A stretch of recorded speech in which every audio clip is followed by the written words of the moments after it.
back to my film and TV channel. You're all staying safe and well. Yes, we're going across to BBC3 today, where they show a lot of sort of new comedy. So we're going to have a look at a comedy today.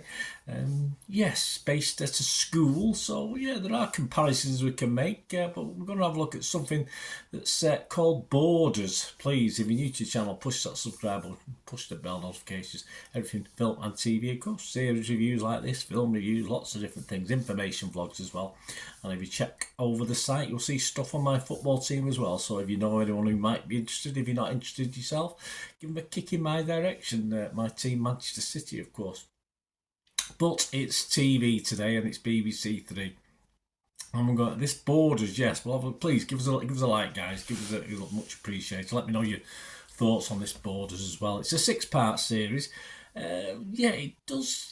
A little bit long, the episode. It's one of these, for me, would probably been more suited to a 30-minute episode, as in 28 minutes, which the BBC usually do. But you get a 6-part by about 45 to 48 minutes approximately when I've checked 2 or 3 of the episodes. And it aired on the 20th of February 2024. But all episodes, as how I watched it, are binge watchable on iPlayer. Is it better binge watched or one every 2 or 3 days if you don't want to do it? Probably, actually. Yeah, it's not, a little bit of a binge watch on this one. I got a bit tired with it, I'll be honest with you. Even though it's okay, it's fine, but I just got a little bit bored of it. I think if I'd watched it sort of over the space of 2 or 3 weeks, the 6 episodes, I might have enjoyed it a little bit better. What's it about anyway? It's a comedy drama following 5 underprivileged black students from inner city London who win scholarships to an elite boarding school, stepping out of an urban metropolis and into the world they can only describe as something out of Harry Potter. Yes, I mean, you think of anything like Waterloo Road and stuff like that, you've got obviously working class kids, and you might get the odd poshy thrown in, so this is a different slant to it, of course. And of course you're talking black students in this sort of school as well, so there's all sorts of options here for some good storylines, some probably a little bit formulaic, what you expect, but I think it could push the boundaries a little bit. Does it? Well, I'll let you know in a second. We've got actors, yes, a lot of new faces to me. You might know them. We've got Josh Tadeko, Jodie Campbell, Miles Kamwendo, Sekou Diaby, Aruna Jalla, Daniel Lawrence, Derek Riddle, Nikki Wardley, Harry Gilby, Tallulah Grieve, Rosie Graham, Georgina Sadler and Asa Kanuti. And yes, it is a very generally talented young cast, this. Very, very rare in British drama. Perhaps things are on the up, and of course the drama schools of the UK are improving, because I didn't find too many weak parts in this. You know me, I'm quite critical of British drama and some of the acting, certainly of the younger actors, although a lot of the more mature actors have something to answer for in Britain. But yeah, a pretty talented bunch this. I was quite impressed.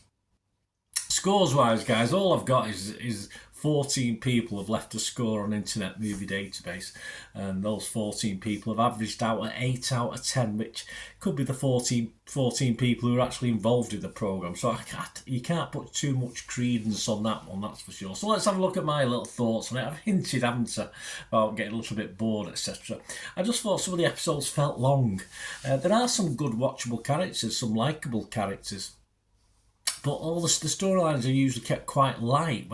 For me, they could have been a little bit darker in style, a little bit more sinister. It's sort of playing safe with this, I think, on the actual storylines. It's not a bad drama. It just needs a bit more edge to it for me. It lacks a little bit of oomph and feels a little bit sanitised, despite the scenario. As I said, I've sort of hinted at it. So you've got all sorts of things could have been done on this and explored, if you like, storylines. But I think it just could have offered a little bit more.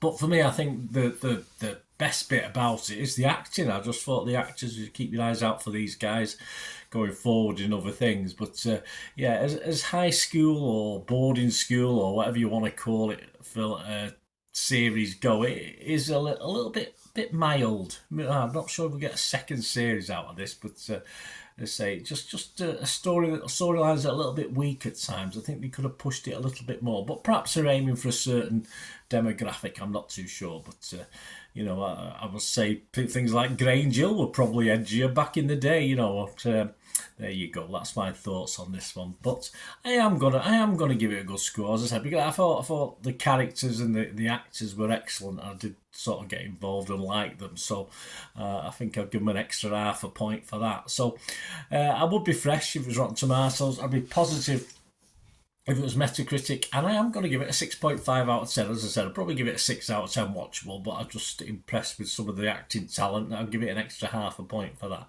But it's not the greatest school or boarding school drama you're ever likely to see, but likeable actors led to likeable characters as well, so that's all well and good. Let me know what you think, guys. Anyway, it'd be great to hear from you, and if there is a series 2, might get a little bit better. Let's get a few better plots and storylines.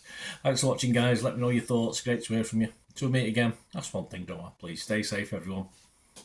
Bye for now.